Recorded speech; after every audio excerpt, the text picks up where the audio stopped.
Hey folks, Dave here. Welcome to my critique of A Hat in Time. Just a friendly reminder that if you haven't completed the game, there might be spoilers in this video. If you wish to avoid them, please press pause and go play the game before returning. For everyone else, let's continue. The Snatcher is the most memorable character of Subcon Forest. Aside from having a gleeful, maniacal laugh, he traps you and has you sign a contract that makes you his servant in order to get your soul back. This is Hat Girl's motivation for the rest of this chapter. At the end, he reveals that once his subordinates are no longer of any use to him, they are beheaded. It's time for a boss fight. When I first attempted this fight during a late night play session, I was defeated more than once, mostly because I couldn't seem to work out how to read when Snatcher was going to slam the ground, and so would lose a lot of health being stunned by the slams and the ensuing shockwaves. The next day I came back to the game and defeated him on my first try. No issue whatsoever. What eluded me the night before was so simple now. In defeat, he offers a contract where he'll leave and never bother him again. Hat Girl, in her mischievousness, alters the contract to the Snatcher's dismay, and this charming blend of character and humor is what I remember most fondly about the encounter, rather than the rage-inducing moments. I think A Hat in Time is a competent 3D platformer. Hat Girl's moveset allows for some highly entertaining platforming challenges, but whether it's due to the camera, a lack of precision, or most importantly, an inability to understand what the game wants of you, I found myself constantly angry and disappointed while playing. This disappointment and failure creates a negative feedback loop, and it's very easy for an entire game experience to be negatively colored once the small frustrations start building up. To the game's credit, that never happened. The Snatcher fight was probably me at my lowest point, and the next day I not only fought through it like it wasn't a challenge, but I attempted the Mustache Girl fight as well, and defeated her on my first try. In my lowest moments, the game's charm allowed me to persevere, and this video will be primarily discussing this push and pull between charm and gameplay. I mentioned how it's often unclear what the game wants from you. The hats are a good place to start as they play into the way the levels are designed and the order you approach them in. Yarn is hidden around each stage, and hats take a number of balls of yarn to stitch together. The first hat you receive, the Sprint Cap, is an exception to the usefulness of the other hats. It makes you run faster. Aside from allowing you to ride a scooter for a level in Subcon Forest, it's just a way of getting around the world quicker. Every other hat works its way into the level design in some way. The Ice Cap allows you to use the ice flippers to catapult you around. The Brewing Hat, which is what I was wearing most of the time, allows you to throw explosives after a short charge. The Dweller's Mask will allow you to interact with another reality for a short while, usually to uncover platforms where there were none before. Finally, the Time Stop Hat will stop time. I know, right? But I never earned enough yarn to be able to wear it.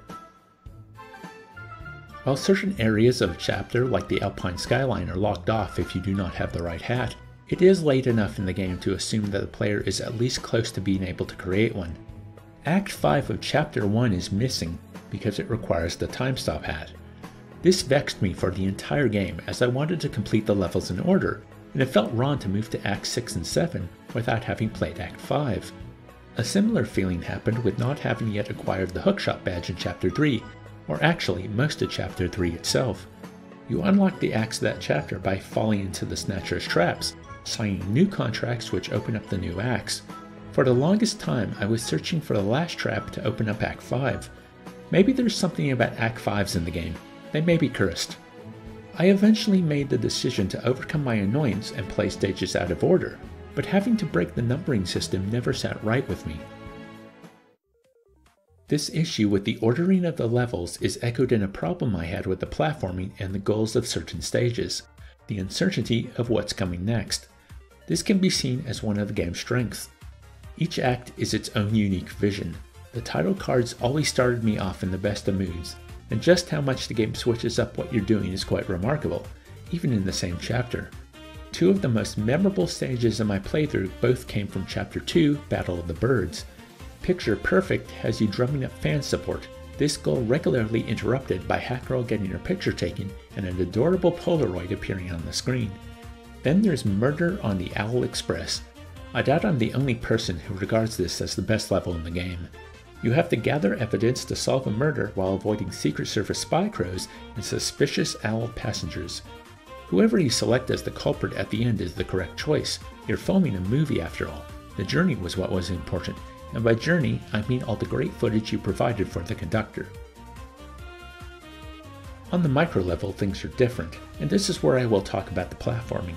Hatgirl's moveset is a lot of fun to play with.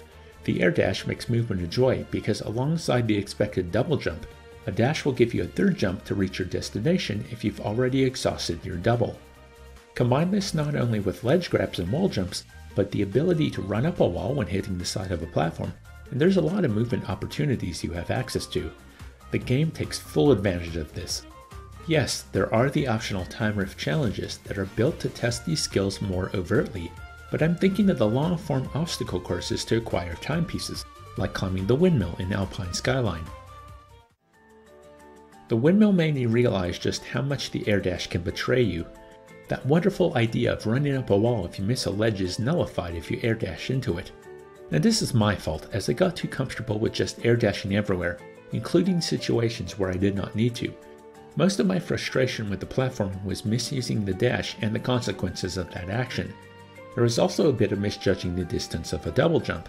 There was the timing issue of platforming challenges involving the homing attack on the spiders, and often the camera seemed to get trapped or wouldn't give me the most opportune view of what I needed to do next.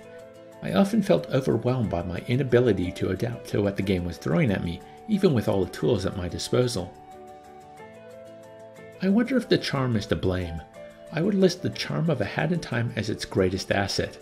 I've already mentioned the title cards, and in my impressions video, I squeed about diving into a pile of pillows and Hatgirl wearing a raincoat. There's an amusing diary that you can read after each act, provided you have the ice hat to access Hatgirl's secret pillow lair. The Snatcher is charming in his goofy way. The Mafia are charming in their bumbling way. The Conductor and DJ Grooves are charming in their eccentric behavior and speech. And the final fight with your friend-turned-enemy Mustache Girl is charming, especially when all the other characters are throwing actual love at Hatgirl in order to defeat her nemesis.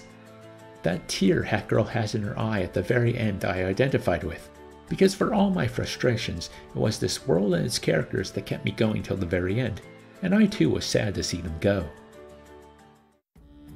I think that the charm lulls the player into a false sense of security and makes them think that the game should be more forgiving than it is. It might also distract the player from what the game requires from them, or maybe often enough the signposting for what to do next just isn't there. Does the Hat in Time want to be a challenge-based 3D platformer, or does it want to be a cute, humorous, character-based 3D platformer? Now there is no reason it can't be both. The classics of the 3D platformer genre often achieve this balance, but here the balance seems askew. What are your thoughts? Was I alone with my frustration in regards to the platforming, the camera, what to do next, and the ordering of the levels? Were you as enamored by this role and its characters as I was? What were some of your favorite moments? Please let me know in the comments. Thanks for watching. If you enjoyed this video, please like, share, and subscribe, and I hope you're having a wonderful day.